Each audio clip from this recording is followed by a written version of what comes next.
So a couple of students have been asking me to do a video on the show me tell me questions just to help them out just before they go for the test in case they're forgetting anything, and obviously just before test you don't always get a bit of time. So it's for anybody who else wants to use it as well. Obviously my students I'm designing it for, but whoever it helps, that's what we're aiming for. So when you are doing it all properly, obviously I'm going to explain it how you need to answer to the question, but I'll also explain it in a better term just so you understand. That's how I try and teach my students anyway, get them to understand why you're doing it, and it normally sticks in your head a lot better. So, first question that we'll go over some nice and easy ones. We've got 3 questions under the bonnet, and I normally do teach my students how to open the bonnet, but on each different car it is a different way of doing it. So, basically the 3 questions that you've got underneath of your bonnet is, where is your engine coolant and how would you check that there is enough fluid in it? So, this one at the back with the pinky red stuff in it, it can be blue, can be a greeny colour, but it all depends on what make and model you've got. Just make sure that you put the right stuff in, you should be able to find that quite easily on Google. So, when you're checking this, this is the one that we're looking for. So, an examiner will say, how would you check your engine coolant and how would you know there's enough in it? So, all you've got to do is point towards the back, and then on the side of this, mine is a maximum and a minimum, and all you've got to do is make sure it's between maximum and minimum. So I'll just explain a little bit more about this, just so you don't hurt yourself or anything like that in the future. If your car has overheated or anything like that, make sure you are not touching this tank.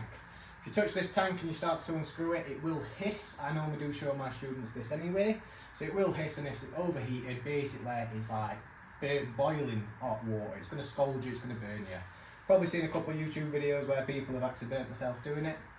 But if you are in a bit of doubt, wean it. So if it's you've run out of water or whatever, wean it if you've need to try and get yourself home. Whenever you're checking these, always check it when it's cold. Basically what this does, it helps cool your engine down. So what we don't want, if we don't have enough of this in it, is when your engine starts to warm up, because it's made of normally about 3 components. You've got your sump on bottom, your centre part where all your pistons are, and then you've got your top end, what runs and drives everything, and make sure that your fuel's right, basically. So what that does is when metal gets hot, basically it starts to warp, and it's going to open up them gaps between them levels. So basically we need to make sure that this is right. Where that does is it runs down through your into a coolant system, basically a radiator on the front, comes round into your engine, goes through your engine, helps it cool down. And then that water that comes through can come into the back of your heating matrix, and that's what actually warms your inside of your car up. So if you wonder why your car's not warm as soon as you get in it, it's because your engine's got to get hot to get the heat inside it. So once it's gone through the engine or into your heating matrix, depending on if you've got your heating on or not, it'll then come back into this expansion tank and it'll keep it cooler for you. So that is the first question. If you need to read the question properly again, rewind. The next one would be, where is your brake reservoir and how would you know there's enough fluid in it? So what I normally get students to have a look at is you've got a symbol on top of it all the way at the back here. Could be anywhere across the front end depending on what car you've got. But as we've got stop signs and stuff like that in the UK, all you've got to remember is what shape is the stop sign, an octagon. And also what do we have to use to stop at that stop sign? Brakes, so brake fluid. It's also got a generic symbol in it as well. That is for your brake, that is the symbol for your brakes. But I just find it easy to help students look at the stop one basically. So this is your brake reservoir for your brake fluid. And on the side of it, just at the top, we've got a maximum, and it's really difficult to see. Right down at the back, we've got a minimum level as well. So that is your brake reservoir. Obviously, if you get problems with it or you get air into it, you're going to get spongy brakes or slack brakes, and that normally means that you've got an air bubble in it. Basically, you need to get them rebleeded, make sure your car's alright, or make sure it's always topped up, and then you shouldn't have too many issues.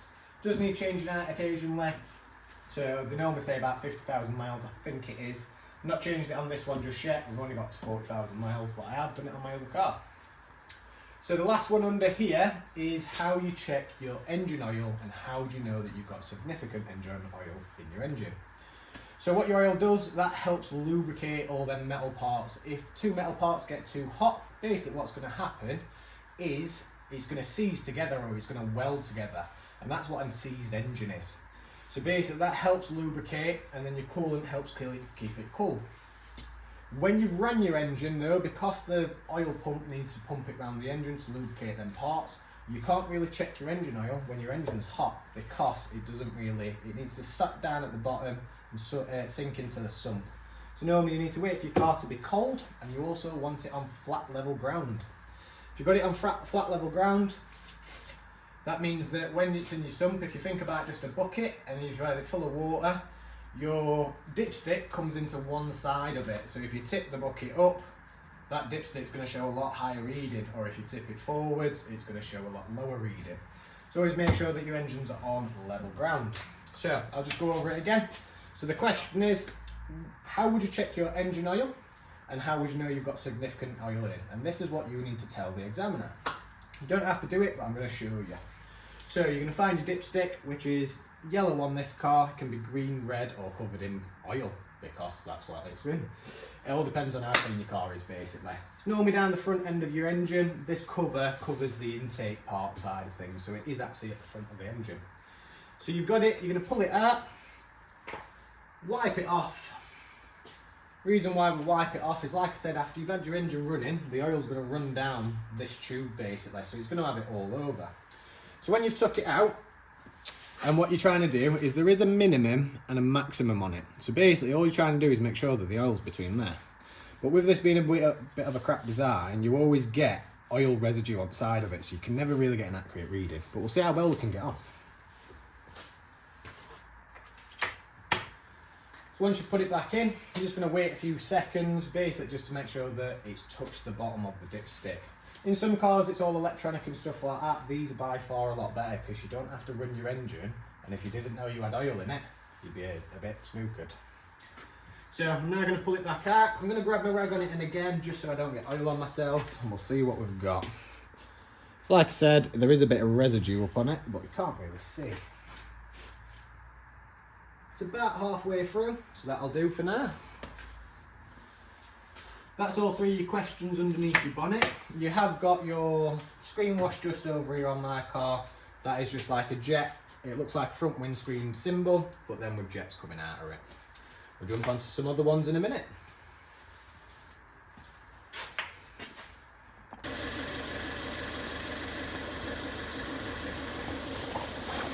Right then.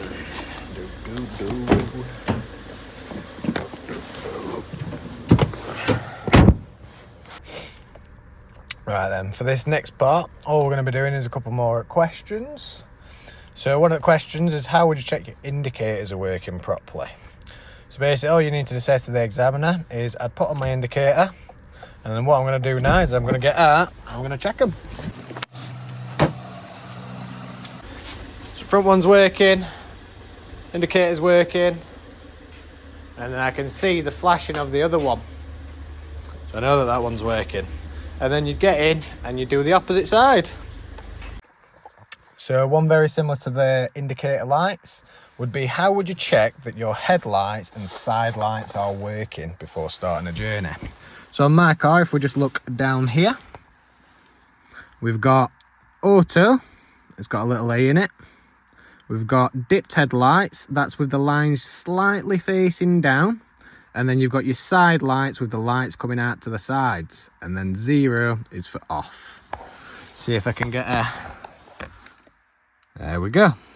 So to turn your dipped headlights on, turn this one to there. And then it should come up with the side light just underneath. And then what I'm going to do is I'm going to get out and check that all my lights are working and my side lights are working. I'll go to the rear first. So side lights, that's my side light basically. In the older vehicles, it'd just be a little light on the side, but these are all LEDs. That's working there.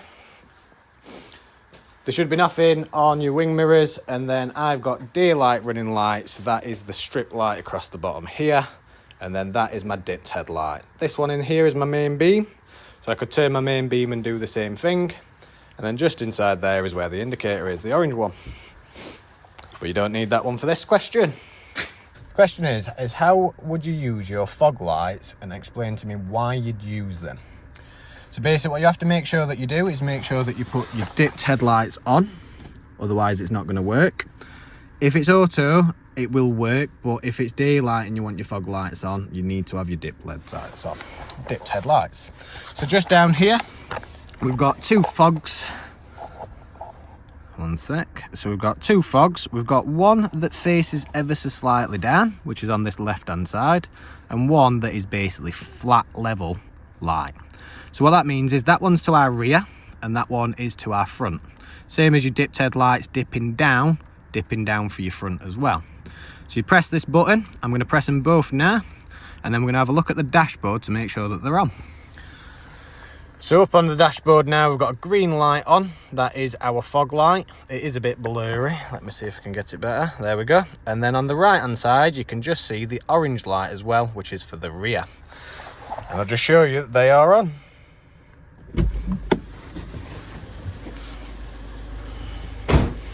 So your fog lights are here at the back. They're very bright. So the reason why we don't use them when we don't need to, because it can dazzle people, or people get confused with the brake lights. So the reason what we do with the fog lights, we'd only ever use the fog lights when the visibility has dropped below 100 meters. So 100 meters is roughly to where the trees are in the back. That's probably a little bit further, but if I couldn't see them trees, I'd put my fog lights on. And then you can see the fog light at the front just on down there. So the fog lights are actually designed to be underneath the fog, so it doesn't create like a wall of white. And that's why fog lights are so low. So for the next question, this is how would you make sure that your head restraint is correctly adjusted? So what that means is this head restraint behind your head is meant to be the center section of it, the big squishy part, or it's meant to be squishy, it's not really squishy on this car, is meant to be in line with your ears and your eyes. So I'd bring it up and maybe a little bit more. Nope, that's as far as it'd go. So where my head touches is centralized, or tries my best to centralize. So this next video is how would you check your brake lights are working. So you're going to press your brake pedal with the ignition on. So you press your brake pedal and then you're going to look for a reflection behind you. So as you can see, I've turned my lights off in my garage, so when I come on and off, you can see lights coming on and off. So that's all you're doing, or you ask for somebody's help. That's all you need to do. So for this next one would be, how would you check that your ABS is working correctly? So when you turn your car on, when you press your ignition, and this is how I tell my students not to just turn your car straight over. So basically you press your button or turn your key into ignition position where your light should just come on. And all the lights that come up on the dash should clear. If they stay on, that means there's a problem with your vehicle. So I'll press it now just so you can see the ABS, which is just here, that one, just below the spanner, and notice how it's gone out. So that means there's no issue with my ABS. If you do have an issue with your ABS, you should not be driving the vehicle unless it's to a garage for repair. So a question that students get a little bit wrong occasionally, because it's a very hard question to answer, there's a lot of information. So this one is for how would you check that your power assistant steering is working before starting a journey. So when you get in your car and you're trying to stay in your wheel, as long as your ignition's on, it's not locked out, so it does have a steering lock, you shouldn't be able to really easily move your steering wheel, so it's quite difficult. I can't really move it. So what you do is you apply a little bit of pressure with one hand and at the same time start the vehicle. And what you should see in a second, I'll do the ignition first actually, just so the lights go off. Now lights have gone off, you start the vehicle at the same time, and what you should find is it's a very noticeable difference. There we go, so it turns quite easily now. I can do it with one finger, whereas before, just like now, it should be turned off. Can't move it. So apply a little bit of pressure to your steering wheel as you start the car, and it's a very noticeable difference. The other way to check is by driving off, and it'd be very difficult to steer left or right. So it's again a very noticeable difference.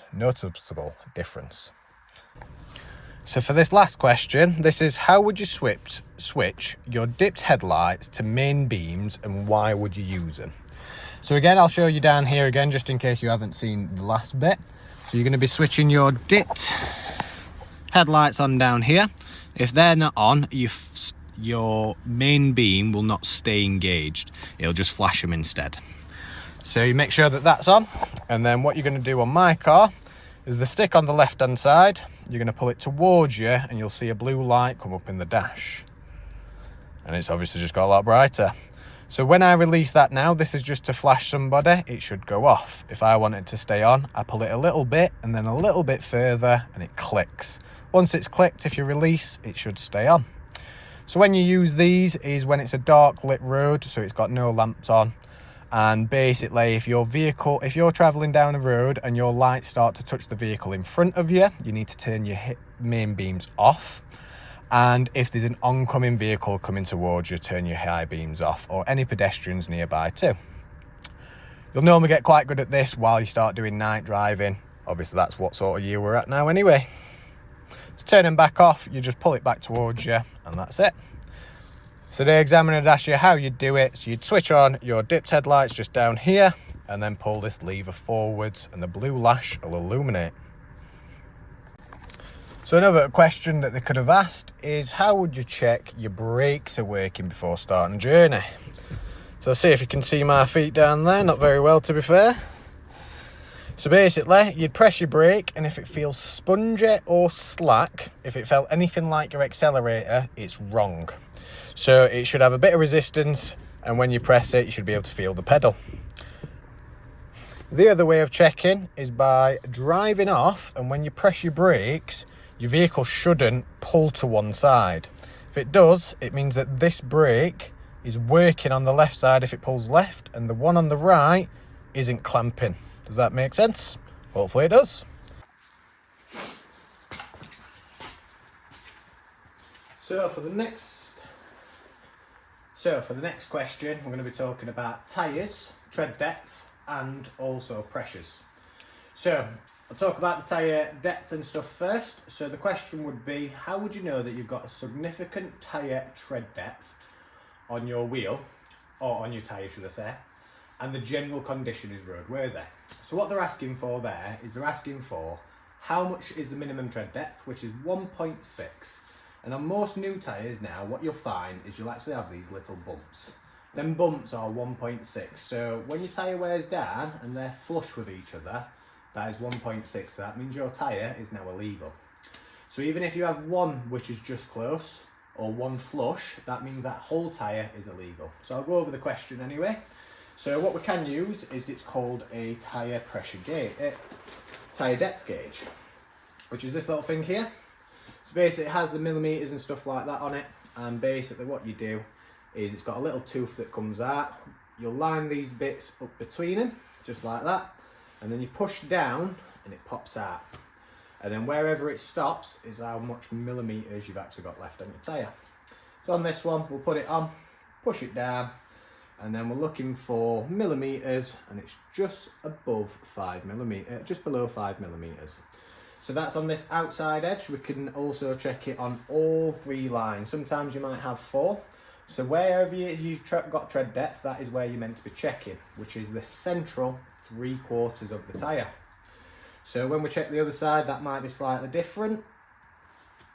It's a little bit above 5 mil this time. So it's wearing a little bit on our side, but not by much basically. It's about a tiny amount of difference.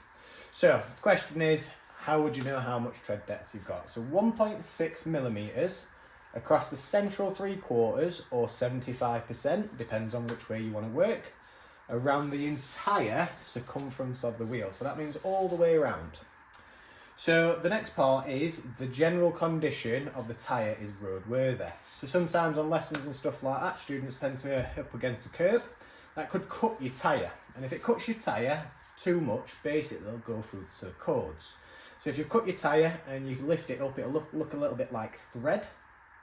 If you can see the thread-like looking stuff, metal it is basically, it's for strength on the tyre, especially at high speeds. You can see that, that means it's illegal. But for driving tests, all you need to say is no cuts in your tyre. The next thing is, it's just a bit like footballs used to do with the hexagons on. If you pulled a piece of the hexagon off and you pumped the ball up, you'd end up with an egg on it. Or on a pedal bike, you might end up egging the tyre from going over a speed bump or something like that. So that'd mean where it'd bulk out on the side of the tyre, and that is on the front edge of the tyre and the back edge.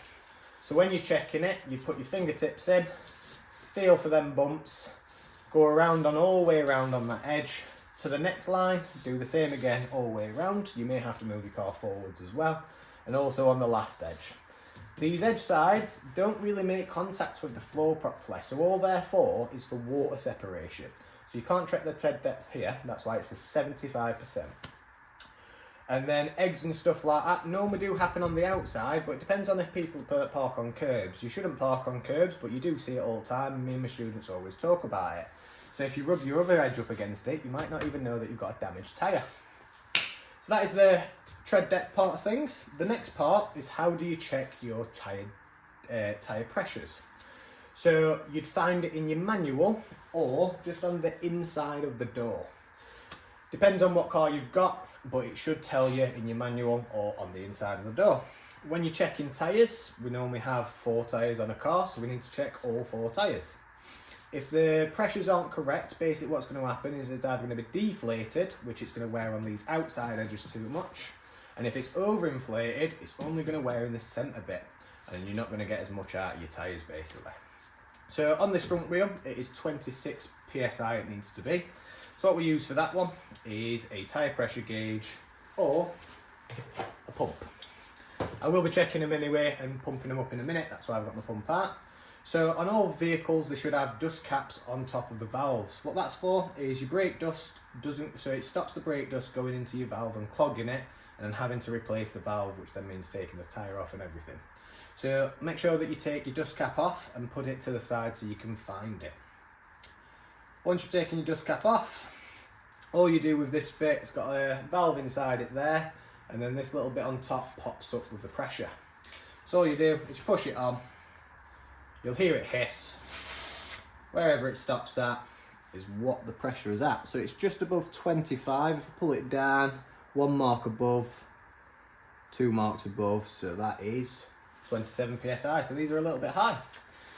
So once you've done, make sure that you put the dust caps on, and also if you have a spare wheel, to make sure that you check the air pressures in your spare wheel. And that's it for them two.